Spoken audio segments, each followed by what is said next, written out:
Hello, magandang gabi mga madiscarding mommy. So, yun nga po, si asawa ay nagluto po ng hipon. Bali, ang ginawa niya po dyan ay ginisa niya lang po yung hipon sa dairy cream at saka konting oil lang po yung nilagay. Bali, pinadamihan niya po dyan yung bawang kasi mas masarap nga po.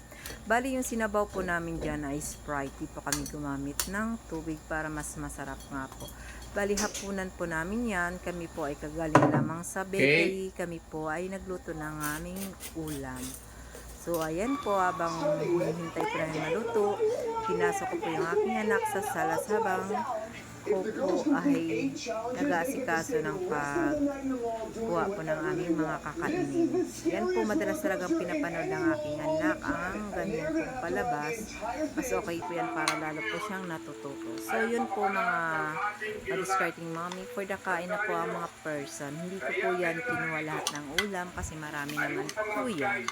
Yan lang ang aming kinuha para sakto lang, para pag may tira pwede pa namin kainin bukas. Bali may pa-juice lang po tayo. Yan, hindi naman siguro karamihan ng ating kanin. At may isang banana na natira. So, si asawa na po ang kumain. So, yun nga po mga discarding mommy. Bye!